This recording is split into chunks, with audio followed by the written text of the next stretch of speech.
로마 제국이라고 말합니다. 로마 제국은 무려 1000년 동안 유럽 전체, 터키 지역, 팔레스타인 지역, 애굽, 아프리카 북단, 지중해안 전체를 지배했던 나라입니다.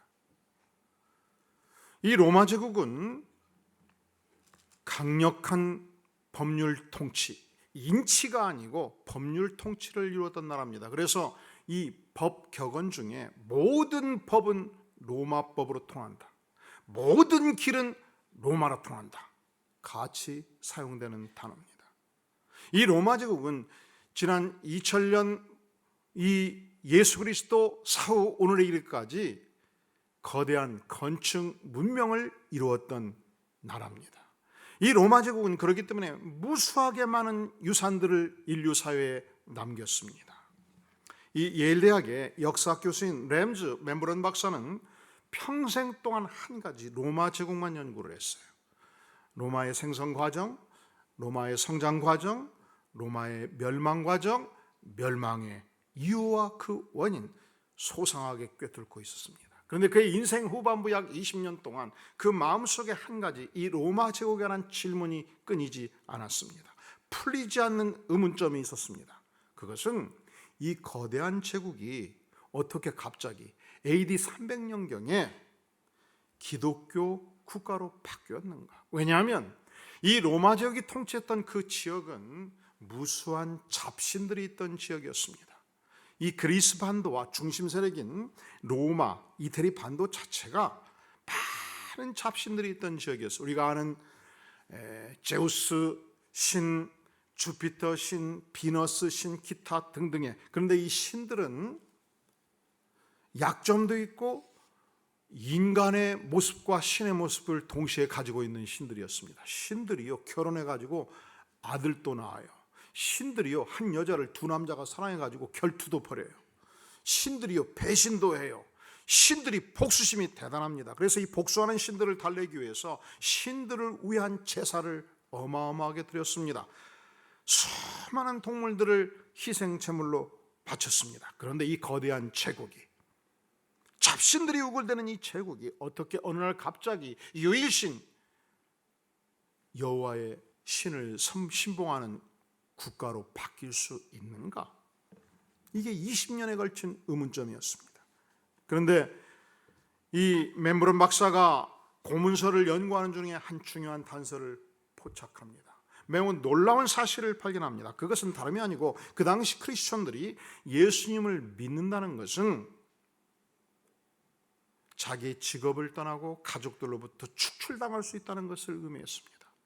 예수님을 믿고 직업을 상실합니다. 예수님을 믿다가 발각되면 화형에 처합니다. 원형 경기장에 사자의 밥으로 던져집니다. 인간적으로 보면 개죽음을 당하는 것이죠.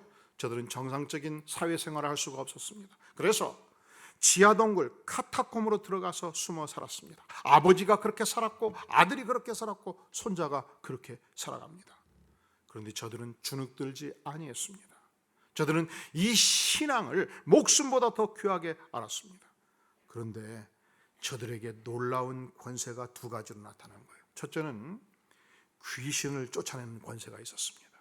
그 시대 악귀 들린 자, 귀신에 사로잡힌 자 많이 있었습니다. 그런데 예수님의 이름으로 선포하면 정신이 온전히 돌아오는 거예요.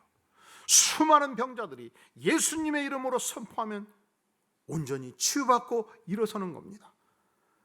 이 기독교 세력이 편발하게 자라가면서 그들이 가는 곳곳마다 잡신들이 순식간에 사라지기 시작합니다. 두 번째, 저들에게는 순교를 두려워하지 않은 담대한 믿음이 있었습니다. 저들이 화형장에서 10명, 20명, 30명이 불태움을 당할 때 그 죽어가는 상황 속에서 저들은 찬송가를 부르고 있었습니다. 얼굴이 달덩이같이 환했습니다. 그 죽음을 당하는 순간 자기를 죽이는 자를 축복했고 저들을 향해서 복음을 담대하게 증거하고 있었습니다. 하나님이 그 순교의 길을 가라 하시면 저들은 목숨을 걸고 그 길을 걸어갔습니다. 로마 고위 관리들이 이 그리스도인들의 담대한 믿음을 보면서 오히려 두려워 떨었습니다. 심지어 존경하기까지 했습니다. 그리고 고위 관리 가족 중에 예수 믿는 자들이 나타나기 시작했고, 심지어 바울 사도가 로마서 서신을 쓸 당시에 로마 황실에도 많은 여인들이 예수님을 구주로 고백하고 신앙 고백하는 현상들이 나타나기 시작했고, 그리고 어느 날 유명한 콘스탄티누스 황제가 신앙 고백을 하고 기독교를 로마 제국의 유일한 국교로 선포하게 된 것입니다.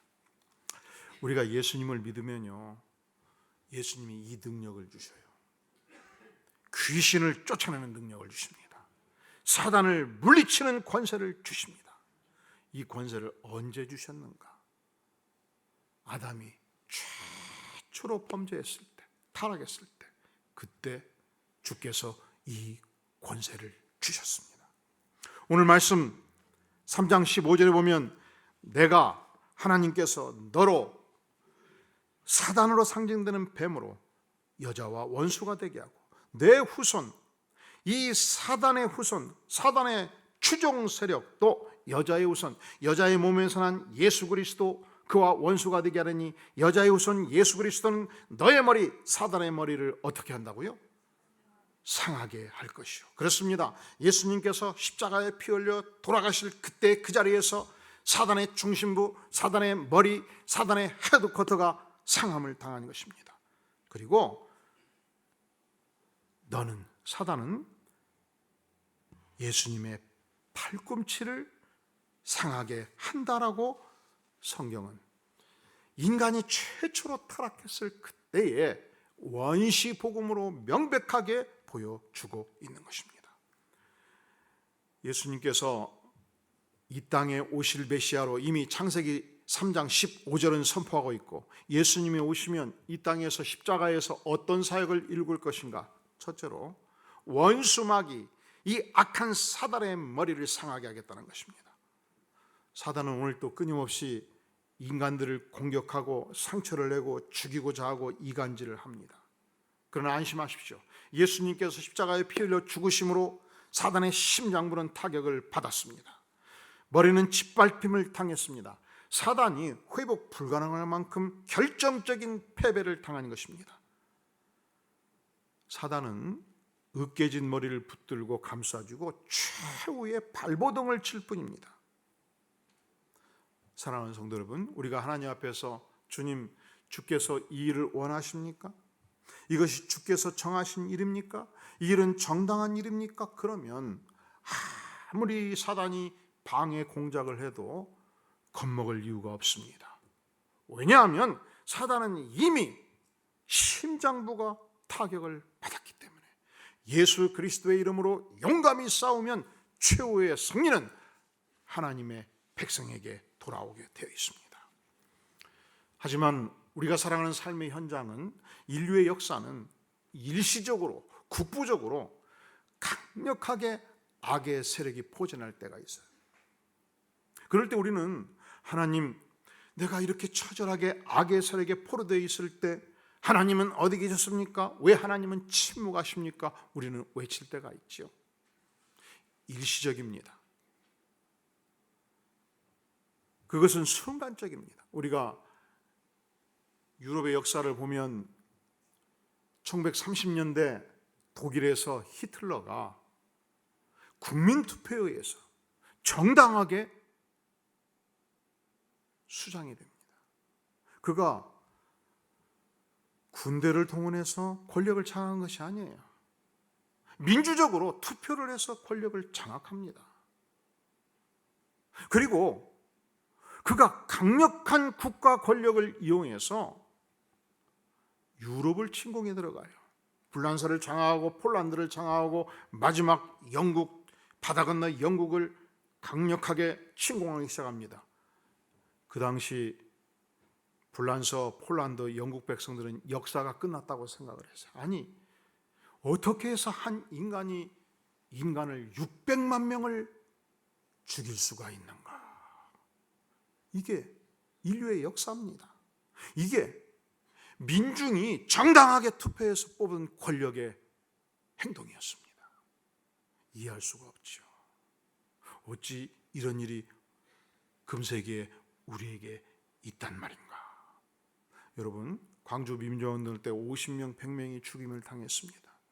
그 저들의 시신을 이 광주 도청에 질비하게 늘어놓았을 때 얼마나 국민들이 아파했습니까? 근데 이게 말이죠, 100명도 아니고 1000명도 아니고 10,000명도 아니고 10만 명도 아니고 100만 명도 아니고 600만 명을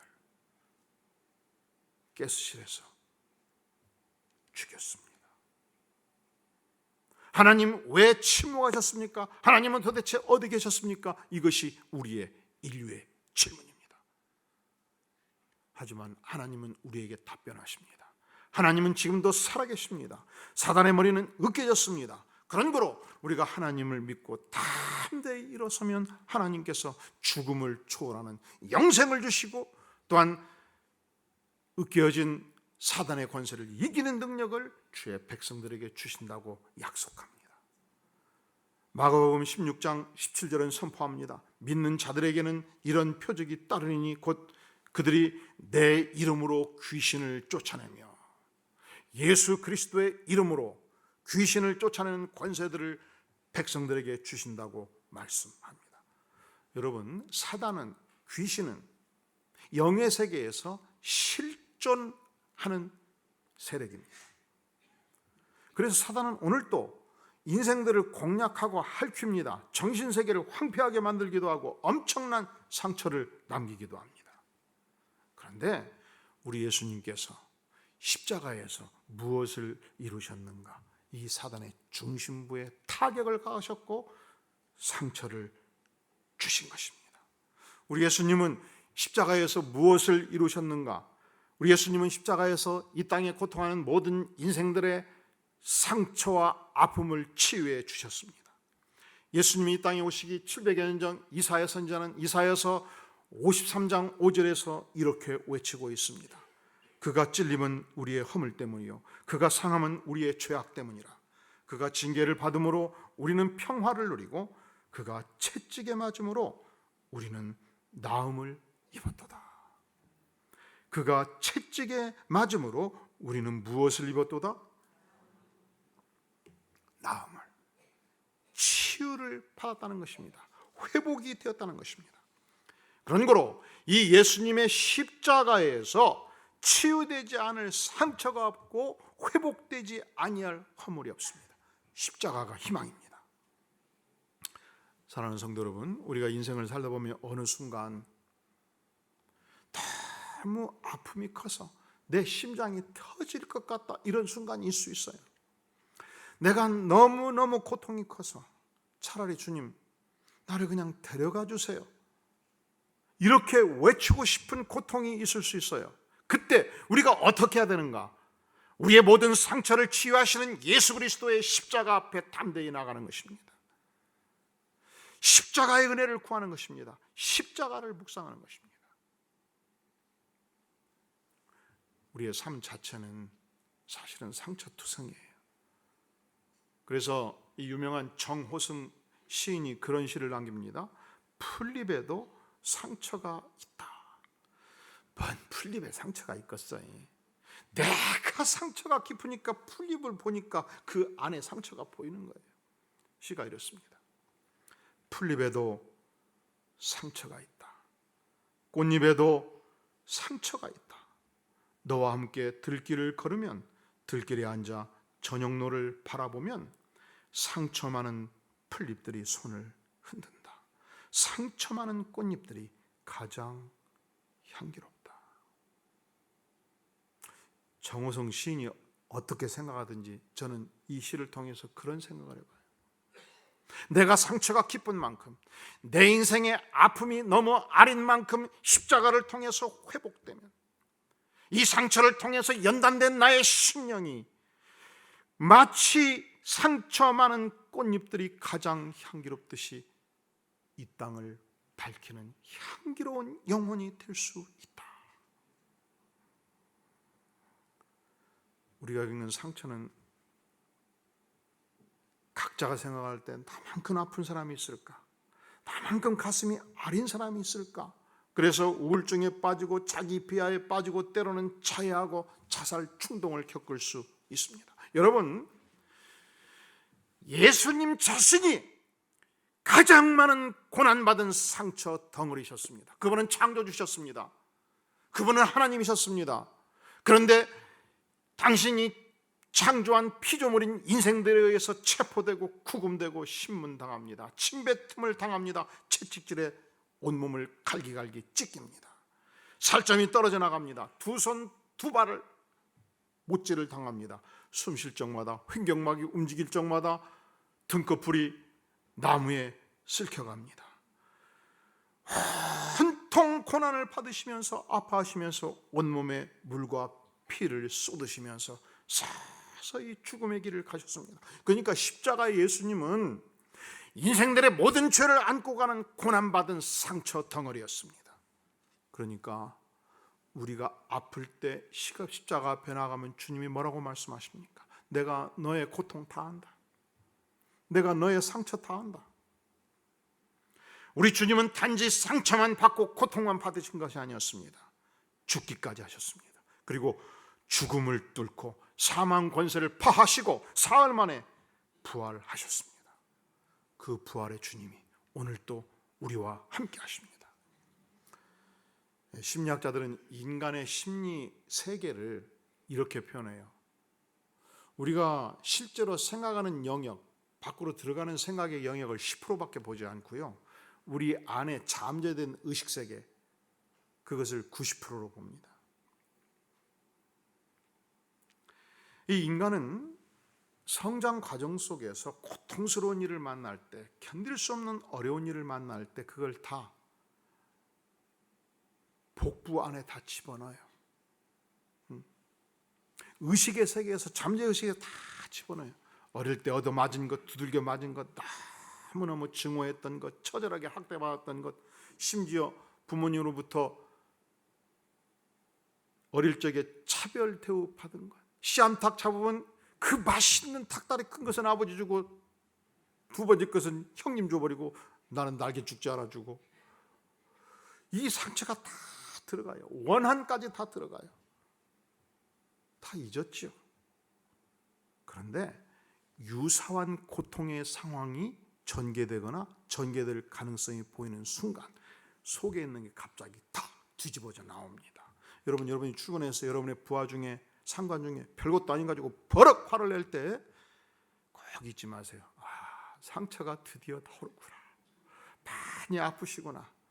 꼭 차 한잔 대접하시고 식사 대접하시고 위로해 주기를 바랍니다. 이게 다 숨겨진 90%의 잠재의식이 쏟아져 나오는 것이죠.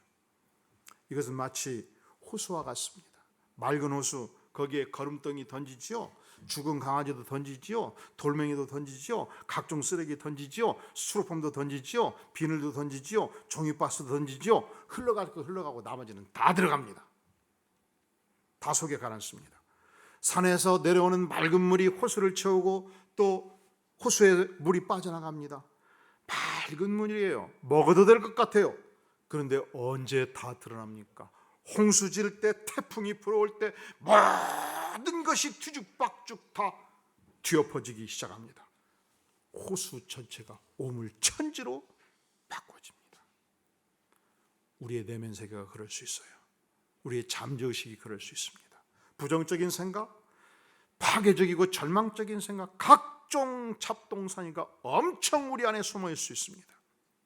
그런데 우리가 어떤 일정한 고통을 당할 때, 상처를 받을 때 숨겨져 있는 생각들, 숨겨져 있는 상처들이 다 올라올 수 있다는 말이죠. 그렇다면 우리 내면 세계에 잠겨있는, 잠재의식 세계에 잠겨있는 이 어두운 생각들을 어떻게 청소할 수 있는가?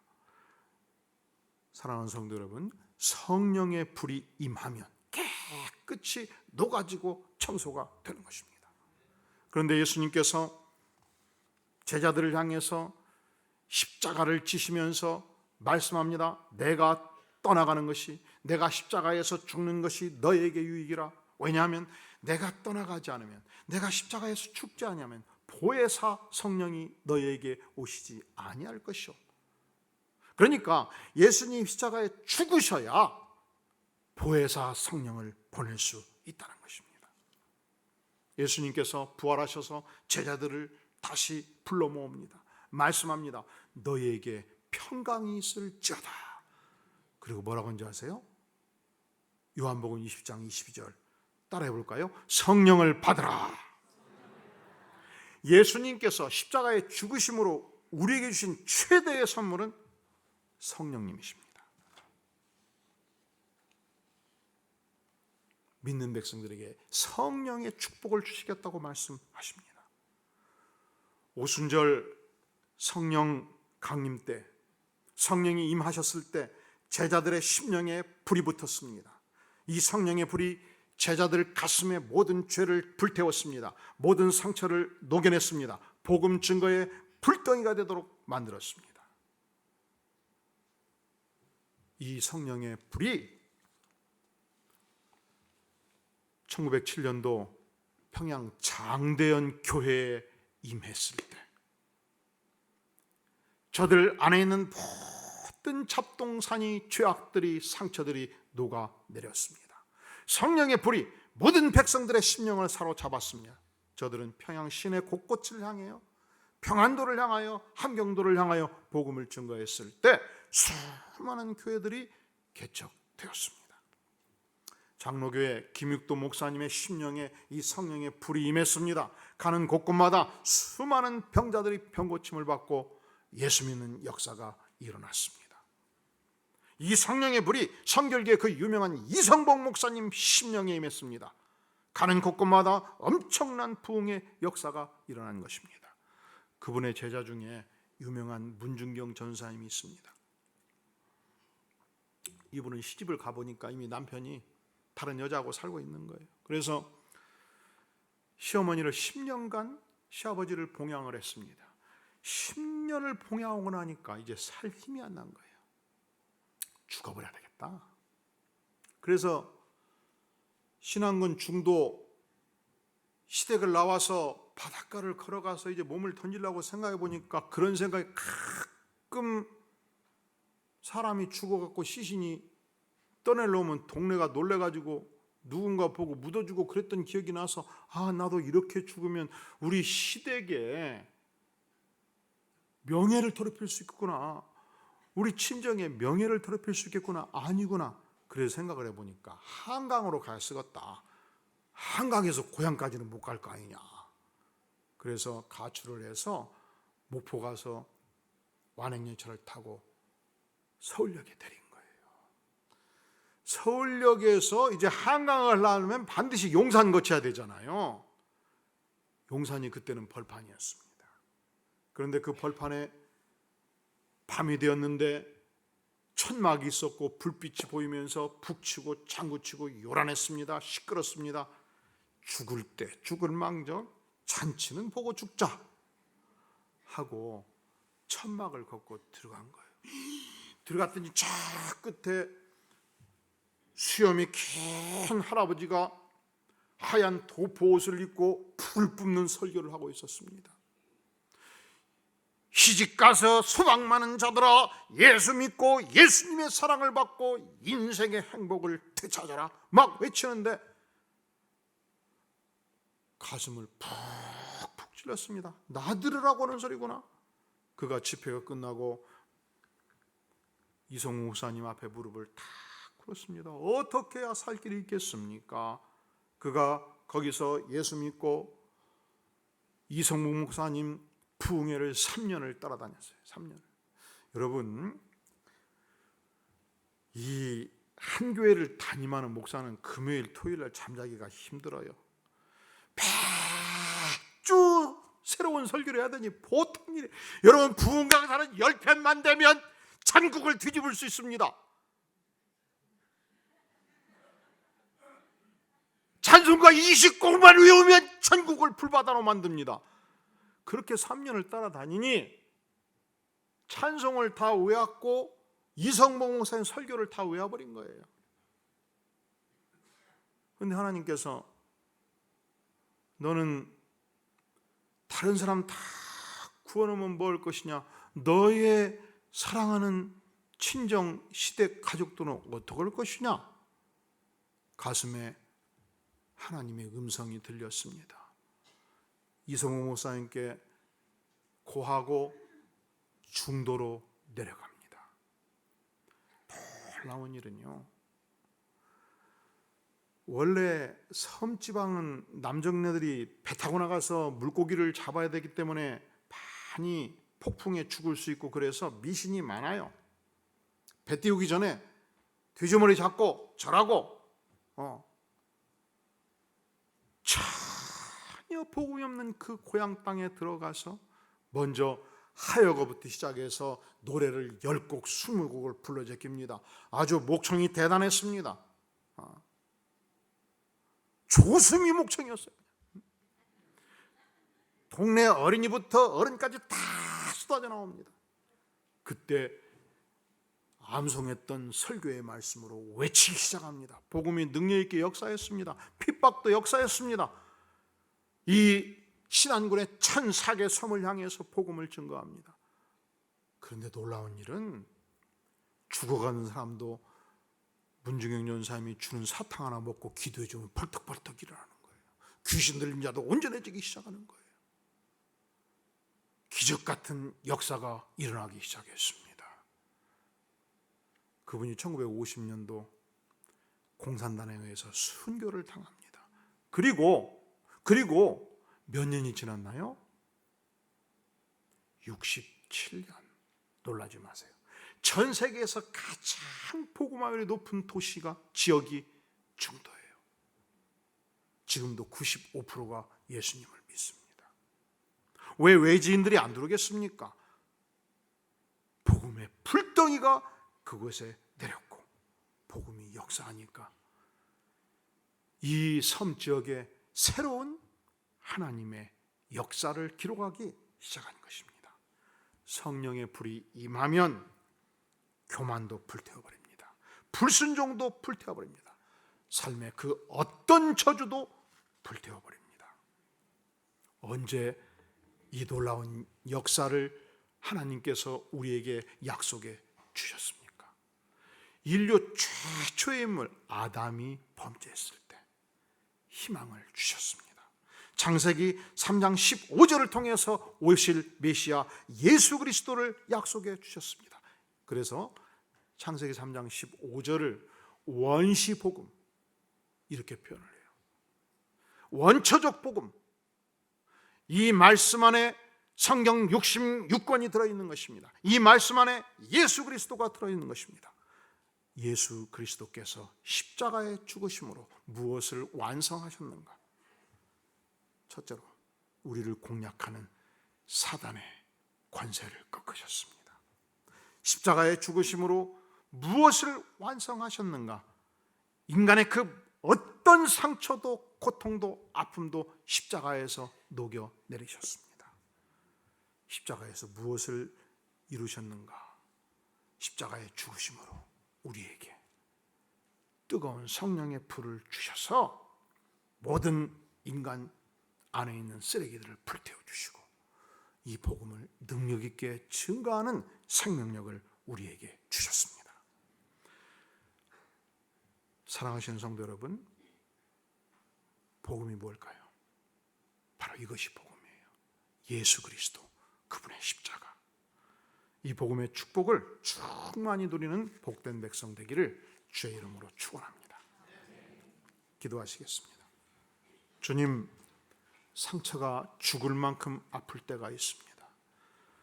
이 땅에서 겪는 어떤 고통은 우리의 힘으로 극복할 수가 없다고 고백할 때가 있습니다. 하지만 주님, 주께서 십자가에 피 흘려 죽으심으로 이미 우리의 모든 고통을 아셨고 우리의 상처를 회복시켜 주시니 감사합니다. 주님, 우리에게 성령의 불을 주시옵소서. 주님, 우리에게 복음 증거의 능력을 주시옵소서. 사망 권세를 파하시고 부활하신 주님의 권세, 주님의 능력 우리 안에 임하셔서 우리의 생애가 예수님의 놀라운 복음을 증거하는 생애요, 또한 생명력 있는 생애가 되고 하나님의 영광을 나타내는 복된 생애가 되게 하여 주시옵소서. 우리를 불쌍히 해 주시옵소서. 주께서 우리와 함께 하시지 아니하면 우리는 희망이 없는 인생이 오니 주님 온전한 은혜로 임하여 주시옵소서. 주의 십자가의 시선이 언제든지 우리 생애 안에 임하기를 구합니다. 예수님의 이름으로 간절히 기도하옵나이다. 아멘.